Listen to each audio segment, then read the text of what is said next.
selamat datang kembali di book novel dari Audiotune yang berjudul After Divorce, karya Lunox, pengisi suara Momo, bab 5, pelukan hangat sang anak. Langsung saja ya kita dengarkan, cekidot. Setelah Alex pergi dari rumah ini, kendali di dalam rumah diambil alih oleh Sofia. Dia tidak bisa bergerak semau dia, karena sedikit saja bergerak, Sofia akan langsung menatapnya tajam. Dia hanya bisa duduk di kejauhan dan memperhatikan Raiden yang sedang mengikuti kelas belajarnya di rumah. Dia tersenyum saat Raiden mengambil kesempatan untuk menatap sang ibu. Jujur saja, di lubuk hatinya yang paling dalam, terkadang dia tidak peduli jika dia harus menderita seumur hidup, asalkan dia bisa terus melihat tumbuh kembang Raiden seperti ini. Kehidupan, pendidikan, dan kesehatan Raiden akan terus terjamin hingga dia dewasa nanti. Dia terus tersenyum sampai seorang pelayan menghampiri dirinya. "Nyonya, Anda tadi belum sarapan. Lebih baik Anda makan dulu," ucap pelayan itu dengan menurunkan pandangannya. Tidak berani bersitatap dengan sang nyonya. Menatap mata majikan secara langsung adalah tindakan tidak sopan.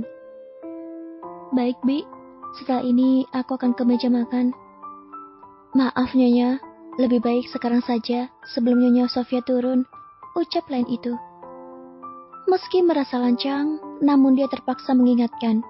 Dia tidak akan sanggup saat melihat dia mendapatkan tatapan tajam ataupun hinaan ketika nyonyanya sedang makan. Dia yang memahami ucapan pelayan itu pun menganggukkan kepalanya, lalu bangkit dan segera menuju meja makan. Berbagai hidangan sudah tersaji di sana, tapi sungguh, dia tidak sedikit pun berselera. Dia hanya mengambil sedikit nasi dan juga sayur secukupnya. "Makan juga dagingnya, Nyonya. Anda harus sehat," ucap pelayan itu. Dia melayani Jia dengan baik, bahkan meletakkan seiris daging di dalam piring sang nyonya. Bukan hanya sehat, pelayan itu juga berharap agar Jia bisa makan dengan lahap. Dan Jia pun menerimanya. Nasi itu baru habis setengahnya, namun Jia dan sang pelayan sudah mendengar suara Sofia yang turun ke lantai 1. Jia tergesa menyelesaikan makanannya, bahkan mencuci piring kotornya sendiri. Setiap hari selama 3 tahun ini, Jia terus seperti hidup dalam ketidaknyamanan. Hanya Andreas yang memperlakukannya dengan baik. Namun setelah Andreas meninggal, tidak ada lagi yang peduli padanya. "Jia!" panggil Sofia dari ruang tengah. Dengan tergesa, Jia menghampiri. Tangannya masih basah, belum sempat ia keringkan. "His, tanganmu itu jorok sekali. Pergilah ke kamar Raiden, ambil buku menggambarnya." Ina yang mendengar itu sungguh merasa tidak enak hati. Dia ingin berkata bahwa dia saja yang mengambil buku itu, namun tidak punya cukup keberanian untuk buka suara. Dia hanya menatap iba pada Jia, memohon maaf dari tatapannya itu. "Iya, Ma," jawab Jia patuh.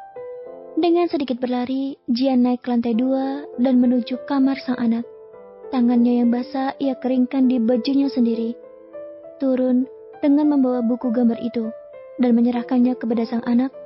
Sofia sudah tidak ada lagi di sana. "Terima kasih, Mami. Sebenarnya aku bisa mengambilnya sendiri, tapi Oma melarang," ucap Raiden, dan Jia tersenyum seraya mengusap puncak kepala sang anak dengan sayang. Jia sangat bersyukur Raiden memiliki hati yang lembut, meski dia dididik dengan begitu keras. "Tidak apa-apa, sayang. Mami juga tidak melakukan apa-apa. Mami senang membantumu." Raiden tersenyum, dia bahkan langsung memeluk ibunya erat. Ingin sang ibu tahu bahwa dia sangat menyayanginya. Ingin sang ibu tahu bahwa Raiden kini belajar dengan keras agar kelak bisa melindungi sang ibu. Ingin sang ibu tahu jika dia selalu menuruti Oma agar omanya tidak selalu memarahi sang ibu. Pelukan sang anak yang terasa begitu hangat bagi Jia. Sampai di sini dulu ya ceritanya. Terima kasih sudah mendengarkan dublin aku. Jangan lupa like dan follow Momo ya. Aku tunggu di bab berikutnya. Bye-bye.